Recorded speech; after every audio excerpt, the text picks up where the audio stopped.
En fait, on connaît tous une personne âgée en perte d'autonomie autour de nous. Il y en a 5 millions en France.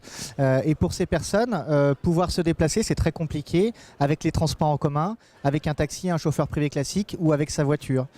Et donc le besoin pour une personne âgée, c'est de pouvoir se déplacer en toute autonomie avec un transport souple, non stigmatisant. Le besoin des personnes âgées, c'est de pouvoir bénéficier d'un service de transport personnalisé, c'est-à-dire avec un chauffeur accompagnateur. Pour nous, le transport est important, mais l'accompagnement est primordial pour pouvoir accompagner une personne de son appartement jusqu'à sa place assise dans le train ou jusqu'à son accueil de jour Alzheimer ou pour aller faire une course.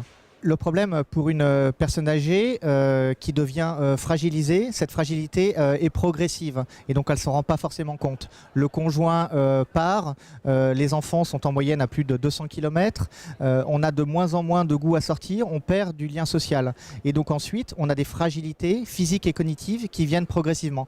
Donc les difficultés sont psychologiques et physiques diverses et variées. Aujourd'hui, donc, les personnes ont besoin de pouvoir se déplacer librement, en toute liberté, quel que soit le territoire. Aujourd'hui, sur le marché, elles ont le choix entre des services de transport standard, type Uber, où il n'y a pas d'accompagnement, ou des services de transport avec accompagnement, mais stigmatisants et rigides, c'est-à-dire qu'il faut réserver longtemps à l'avance pour pouvoir se déplacer. Et donc nous, ce qu'on propose, c'est un service de transport personnalisé, c'est-à-dire que le chauffeur est formé pour répondre aux besoins spécifiques de la personne. Donc si la personne va à son accueil de jour Alzheimer, c'est qu'elle a Alzheimer, et donc on va lui envoyer un chauffeur qui a été formé chez nous à la maladie d'Alzheimer. Voilà, et ça c'est fondamental. Ensuite, la personne âgée, elle a besoin d'avoir un transport souple. Si elle a besoin d'une réservation pour maintenant ou pour demain, on doit pouvoir répondre à cette problématique.